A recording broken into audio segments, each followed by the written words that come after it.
Hoje vamos conhecer a biografia do Marechal Deodoro da Fonseca. Ele decretou a proclamação da República do Brasil no dia 15 de novembro de 1889 e se tornou o primeiro presidente da República do Brasil. Eu já começo dizendo que indico para vocês entenderem melhor esta biografia que assistam também a biografia da Proclamação da República. Para facilitar, eu vou deixar o link da Proclamação da República na descrição desta biografia e dos outros personagens citados nessa história também. Manuel Deodoro da Fonseca nasceu no dia 5 de agosto de 1827, na cidade de Alagoas, hoje Deodoro, no estado de Alagoas, filho do vereador e militar Manuel Mendes da Fonseca e de Rosa Maria Paulina da Fonseca. Tinha 7 irmãos e todos entraram para o exército. Educado no colégio militar, assim como os seus 7 irmãos, completou o curso de artilharia em 1847. Começou a servir em Pernambuco em 1849, onde se incorporou às forças imperiais. Como segundo tenente, ajudou a abafar a Revolução Praieira em Pernambuco.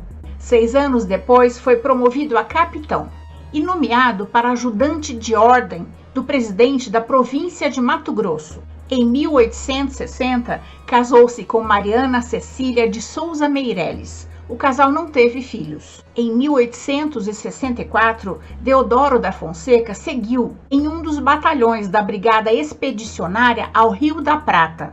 Participou do cerco a Montevidéu e depois da capitulação da capital uruguaia e partiu para a campanha no Paraguai. Sob o comando do general Osório e depois do Duque de Caxias, lutou com bravura durante 6 anos no Uruguai e depois no Paraguai. Regressou como herói no posto de coronel, com medalhas conquistadas por atos de bravura. O movimento para a libertação dos escravos intensificou-se depois da Guerra do Paraguai, por causa da participação de milhares de negros que morreram defendendo o Brasil. O exército, então, assumiu a defesa da abolição e se negou a perseguir os negros que fugiam. O ideal da República já havia surgido no Brasil através de vários movimentos, tanto na colônia, com a Guerra dos Mascates, Inconfidência Mineira, a Conjuração Baiana, como no Império, com a Confederação do Equador, Sabinada, Guerra dos Farrapos e a Revolução Praieira. Mas foi a partir de 1870 que as ideias republicanas se propagaram rapidamente. E várias províncias criaram seus próprios partidos republicanos. Em 1873, Deodoro da Fonseca foi promovido a brigadeiro. Nessa época, tanto abolicionistas como republicanos buscavam a adesão do exército. Em 1884, Deodoro da Fonseca foi promovido a marechal de campo. No ano seguinte, foi promovido a vice-presidente da República do Rio Grande do Sul. Em 1886, o Barão de Lucena regressou à corte e Deodoro da Fonseca assumiu a presidência do Rio Grande do Sul, na qual a presença do exército era a mais significativa do país. O objetivo era transformar Deodoro num grande conservador e esteio militar do regime. A ideia de abolir a escravidão generalizava-se no exército, cujas fileiras eram formadas por negros e mulatos. A favor do império, só continuavam os velhos oficiais, que nutriam simpatia e admiração por Dom Pedro. Após o dia 13 de maio de 1888, quando a princesa Isabel assinou a Lei Áurea, libertando todos os escravos, quase ninguém mais acreditava que houvesse um terceiro reinado. Em primeiro lugar, porque eles não aceitavam que o Brasil fosse governado por uma mulher, cujo marido era estrangeiro. Gastão de Orleans, o conde Deu, marido da princesa Isabel, era francês. Os produtores rurais e a aristocracia cafeeira do oeste paulista ficaram revoltados com a abolição, porque perderam muito dinheiro com a libertação dos seus escravos e muitos ficaram endividados. Em 1889, a crise chegou ao cume, quando Benjamin Constant, professor da escola militar, foi convidado a liderar um movimento que deporia o imperador. No início de 1889, ninguém poderia imaginar que o marechal brasileiro terminaria o ano como líder do movimento responsável por derrubar Dom Pedro II e o próprio regime monárquico. Deodoro se considerava próximo ao imperador e os dois eram da mesma geração. O marechal tinha 62 anos e o imperador faria 64 no final daquele ano. Deodoro estava longe de ser um republicano e falava até de um dia acompanhar o caixão de Dom Pedro II segurando uma das alças. Tal sua admiração pelo imperador. Para entender como o praticamente monarquista Deodoro virou a casaca e se tornou o personagem central do nascimento da República, é preciso ter em mente o ressentimento que os militares vinham cultivando em relação ao governo central desde o início do Brasil Imperial, quando quem mandava era uma amálgama formada pela família real, nobres políticos civis, que eram chamados pejorativamente de casacas, e grandes proprietários rurais. Os militares só acumularam prestígio junto ao Império depois da vitória na Guerra do Paraguai. Mas prestígio não era suficiente. Eles queriam aumento de salário, melhoria no sistema de promoção de carreira e a permissão para opinar sobre posições políticas, o que era proibido na época. Dom Pedro II não aceitou nenhuma das reivindicações e os militares se sentiram traídos. Então, republicanos civis e militares juntaram forças e partiram para o Vale Tudo. Decidiram que o dia 20 de novembro seria o dia do levante contra a monarquia. O Marechal Deodoro da Fonseca, o mais prestigiado oficial daquele tempo, foi escolhido para chefiar o Partido Revolucionário Evolucionista. Ele estava magoado por causa da Guerra do Paraguai, mas tinha carinho por Dom Pedro e estava relutante em aceitar. Então, no dia 14 de novembro, com o objetivo de agitar os meios militares, o Major Solon espalhou um boato de que Afonso Celso de Assis Figueiredo, o Visconde de Ouro Preto, havia decretado a prisão de Deodoro e de Benjamin Constant.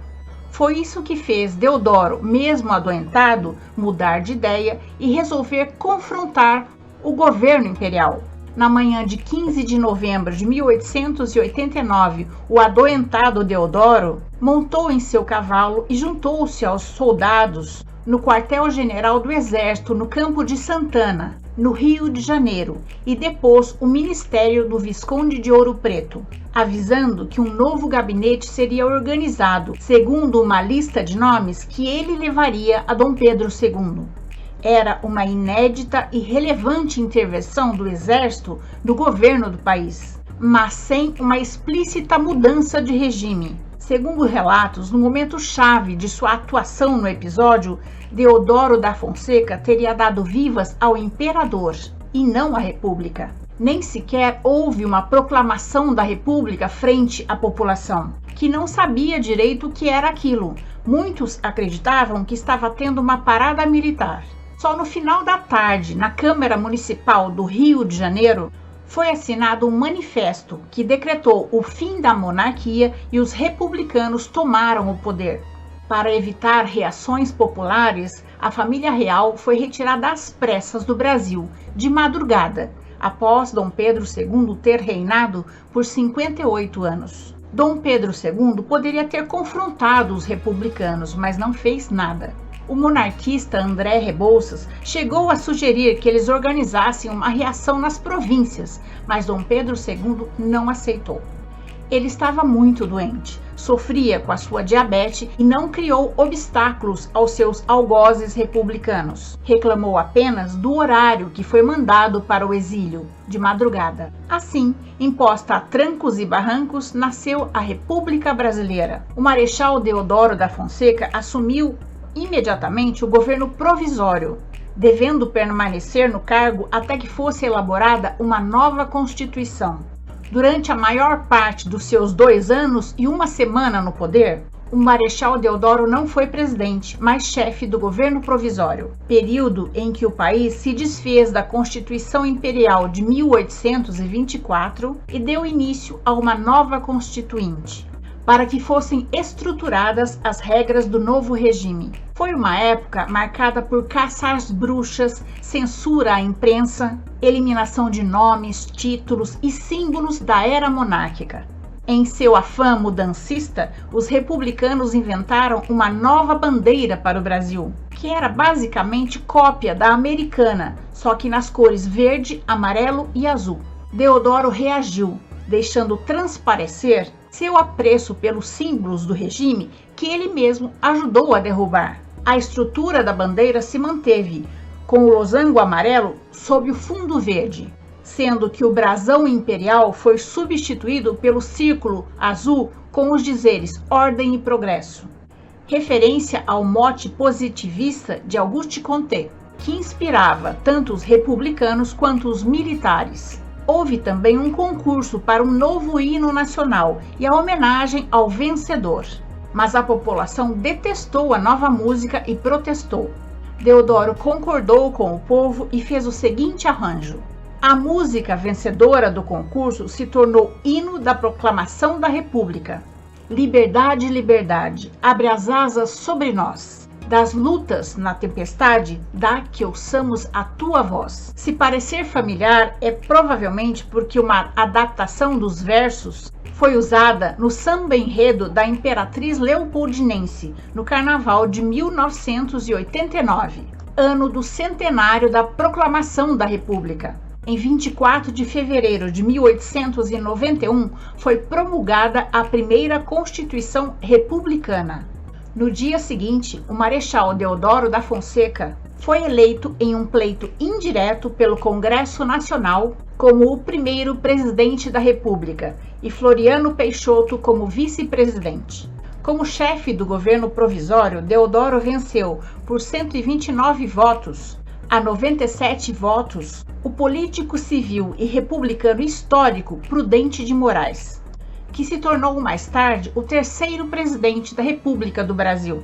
Mas o Marechal Deodoro carecia de habilidade política.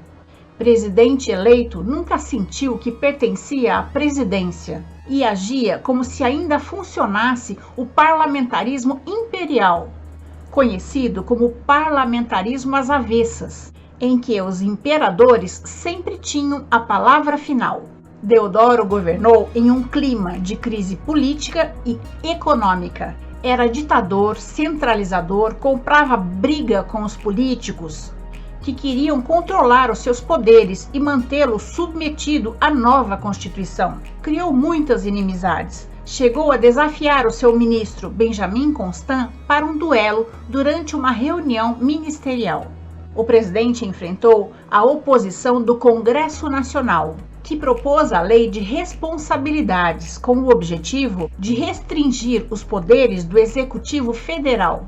Em consequência, Deodoro suspendeu direitos, perseguiu a imprensa e, em 3 de novembro de 1891, dissolveu o Congresso Nacional e decretou estado de sítio, uma medida excepcional em que um governo suspende, com aval do Legislativo, direitos e garantias dos cidadãos durante situações de emergência. Sua ideia era governar com poderes ditatoriais, mas o golpe não vingou.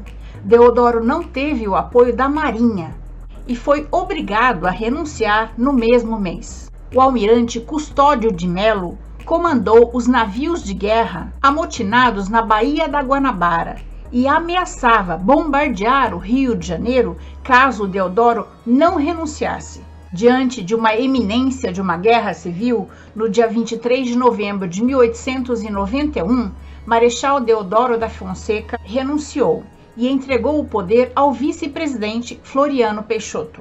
Sem completar seu mandato, nosso primeiro presidente da República se afastou da vida pública e morreu no ano seguinte, no dia 23 de agosto de 1892, no Rio de Janeiro.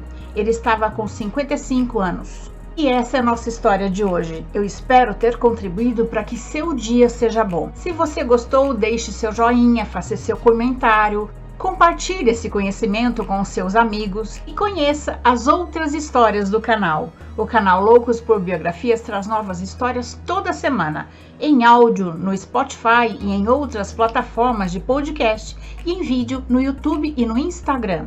Clique no sininho se quiser ser avisado da próxima história. Até mais!